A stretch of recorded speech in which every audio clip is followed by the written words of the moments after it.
Esse é o Ancapsu e nós vamos falar agora dos infiltrados que o Alexandre de Moraes usou para pegar informações sobre o pessoal do 8 de janeiro. Olha que coisa, né?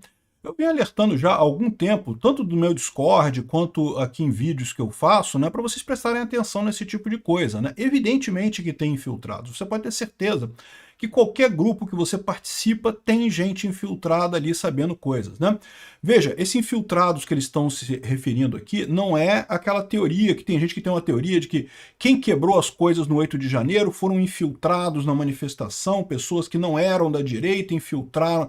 Não, esses infiltrados que eles estão falando aqui são pessoas que se infiltram em grupos de WhatsApp e Telegram e coisa e tal.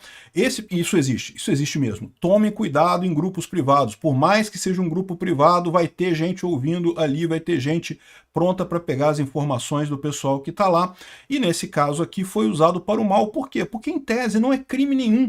Mesmo você emitir uma opinião que seja ruim num chat, num WhatsApp, num grupo de WhatsApp, isso não é golpe, isso não é nada. Eles querem simplesmente proibir as pessoas de criticar o STF. Um absurdo esses infiltrados aqui. Vamos entender essa história. Essa notícia foi sugerida por Ninfeta Libertária, Peter Nunca Descansa e várias outras pessoas. Obrigado aí ao pessoal que sugeriu notícias lá no nosso site, no visãolibertaria.com, e obrigado a você que está assistindo o nosso vídeo. Se você gosta do nosso conteúdo, por favor, deixe o seu like, se inscreva aqui no canal, né? Pois bem, Alexandre de Moraes teria recorrido a infiltrados para obter os dados, segundo uma ONG, né? A ONG é a Civilization Works. Essa ONG que fez o relatório lá junto com o David Agape e o Eli Vieira, né? Então, muito interessante o relatório aqui, e de fato eles falam sobre infiltrados aqui, né? E o curioso aqui, ó, ele falando aqui embaixo, né? A denúncia publicada nesta segunda-feira pela Civilization Works, organização americana que defende ideias liberais, afirma que o ministro Alexandre de Moraes contaria com uma rede de infiltrados que os ajudavam com informações sobre os envolvidos nos atos criminosos do dia 8 de janeiro. Os chamados parceiros infiltrados nos grupos de mensagem incluíam agências de verificações de fatos e instituições acadêmicas. Exatamente aquela galerinha lá do Jorge Soros e da USAID, lembra da USAID? Pois é, quando o Trump assumiu o governo dele, ele cortou um monte de verbas da USAID, que é a Agência de Ajuda Internacional dos Estados Unidos, justamente porque eles estavam gastando fortunas enormes financiando ONGs no mundo todo para causas que supostamente seriam para ajudar a democracia, mas que na verdade estavam sendo usadas para perseguir a direita, né? E aqui no Brasil mesmo, a gente viu que várias empresas dessas chamadas checagens de fato estavam recebendo dinheiro da USAID, e no final das contas a checagem de fato, como vocês sabem, ela é na verdade uma forma de censurar a direita. Não porque eu esteja dizendo que tudo que é falado na internet não tem fake news na internet. É lógico que tem fake news na internet. A questão é que você vê coisas à direita sendo tratadas como fake news de forma sem nenhum sentido, sem nenhuma lógica, ao passo que você tem coisas na esquerda muito piores que não são sequer verificadas, né? Quer ver um exemplo disso? Olha só essa fake news que está aqui na checagem de fato do Globo aqui, ó. É fake que foto de multidão na praia de Copacabana seja no ato a favor de Bolsonaro no domingo, a imagem é de 2022.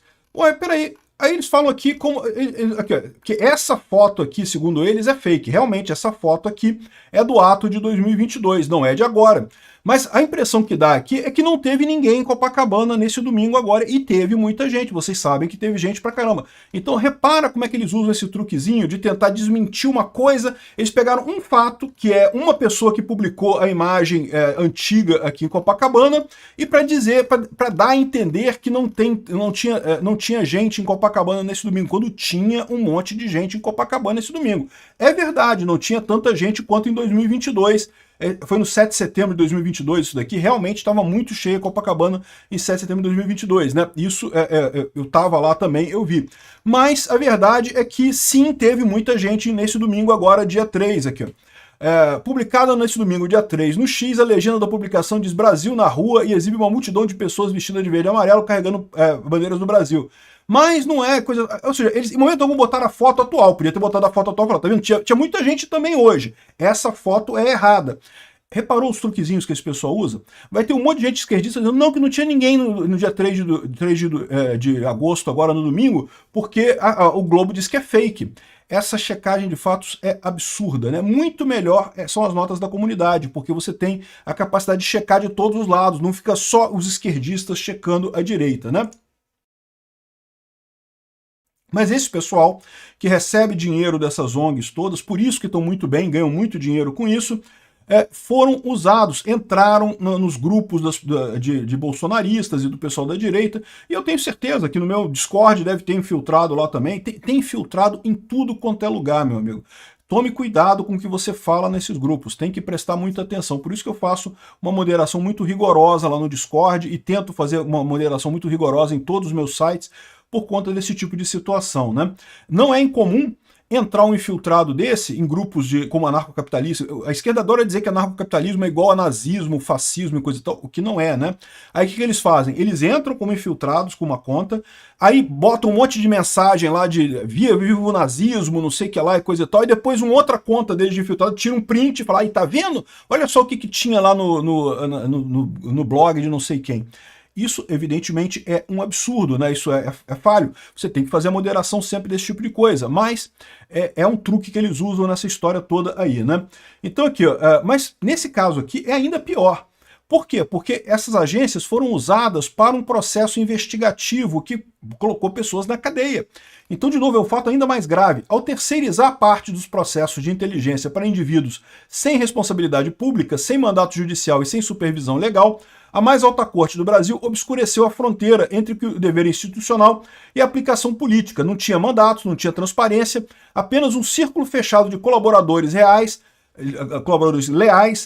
alimentando uma máquina judicial com dados coletados fora dos livros, né? Tá aqui, ó, o momento em que eles colocam aqui, ó, a parte dos infiltrados. Na última década, grupos da esquerda realizaram dezenas de invasões e atos de depredação contra prédios públicos, muitas vezes deixando um rastro de destruição, mas raramente enfrentaram acusações coletivas ou duras sentenças como agora proferidas contra os réus de 8 de janeiro.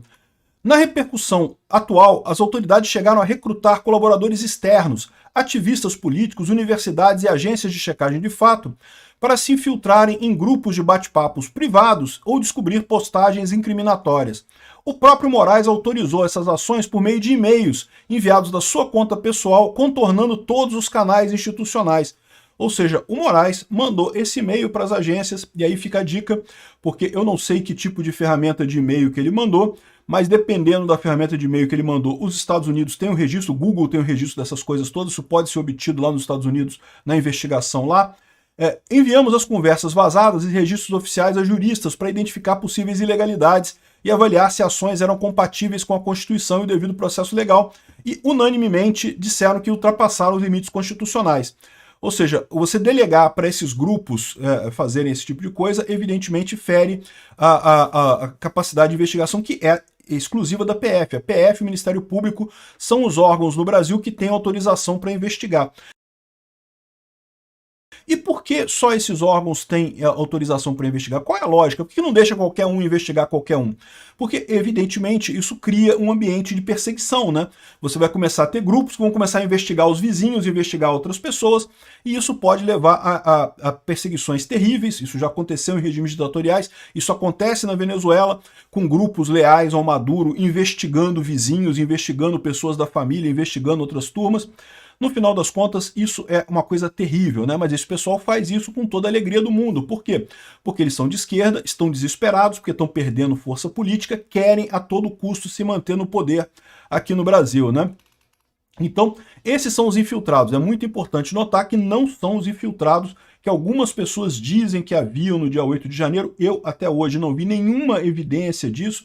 Ah, olha aqui esse vídeo, Peter, tem um cara aqui quebrando as coisas. Tá, mas como é que eu vou saber se esse cara é infiltrado ou não é um manifestante que estava ali antes, que chegou antes ali? Eu, sinceramente, não vi nenhuma prova real de que houve infiltração na manifestação. Mas, de qualquer forma, eles dizem que teve esses infiltrados. Esses aqui não são esses. Seriam infiltrados que entraram em grupos de WhatsApp, em grupos de Telegram, em Discords e coisa e tal. Então, faça sempre isso, tome sempre cuidado, sempre tenha em mente que existem pessoas ouvindo qualquer que seja o grupo que você fala, né? E olha, isso daqui é só mais um trechinho da Lava Toga 2, né, da Vaza Toga 2, né? Que é a continuidade da publicação dos arquivos, daqueles 6 GB de dados que tinha no celular lá do Eduardo Tagliaferro, que agora está sendo feita pela investigação aqui pelo David Agape e o Eli Vieira por essa instituição, a Civilization Works, lá nos Estados Unidos, né? Então, ou seja, isso aqui é a continuidade da coisa. Olha que coisa curiosa. A gente vai ter muito vídeo sobre isso ainda, tá? E, inclusive, eu acho muito importante a gente falar sobre a Vaza Toga 2, porque é lógico que a prisão do Bolsonaro ontem foi uma tentativa do Alexandre de Moraes de abafar essa coisa toda. Então, a gente não pode deixar abafar essa coisa toda. Temos que continuar falando disso, né? Então, essa questão dos infiltrados é uma, a gente vai fazer mais vídeos sobre isso. Agora, uma coisa que chama atenção. Ele está publicando aqui a continuação da Vaza Toga, aquela mesma que foi revelada pelo Glenn Greenwald e o Fábio Serapião na Folha de São Paulo e que depois de algumas reportagens simplesmente parou. Ou seja, pressão do STF com certeza, né? Esses documentos que ninguém quis publicar, eu ofereci a diversos grandes veículos de imprensa, todos recusaram. Alguns elogiaram o trabalho, reconheceram a importância, mas disseram que era perigoso demais publicar esse tipo de coisa. Ou seja, é o que prova que no Brasil nós já estamos sob um período de censura. Os jornais já não se sentem confortáveis de publicar isso, porque sabem que o Alexandre de Moraes vai perseguir as pessoas, vai haver represálias às pessoas que estão envolvidas nesse tipo de coisa, né? Então, no final das contas, eles publicaram lá no exterior, com grandes jornais, e mais importante, é a profundidade dessa coisa toda aqui. Olha só, os jornais brasileiros não tiveram coragem de publicar isso devido às ameaças do Alexandre de Moraes, né? Outra coisa que o David Agape ressalta aqui, ó, algo que ficou implícito na nossa reportagem da Vaza Toga 2, mas que é preciso destacar, é que conversamos com fontes ligadas ao TSE. São pessoas, no plural, que tiveram a coragem de contar o que realmente aconteceu por dentro da máquina de perseguição que se montou no país. Com testemunhos valiosos, nos ajudaram a confirmar documentos, esclareceram nossas dúvidas. Por razões óbvias, não podemos revelar esses nomes nesse momento, mas deixo aqui meu reconhecimento e agradecimento a esses heróis sem nome que tiveram a dignidade de romper o silêncio. Ou seja, ele está falando que não só o Eduardo Tagliaferro, a gente já está sabendo que está acontecendo isso, mas não foi só ele, também teve outras pessoas no TSE que foram consultadas e que confirmaram essas informações, ou pessoas ligadas ao TSE que confirmaram essas informações, né? Mostrando a veracidade e a profundidade disso. Realmente impressionante a coisa.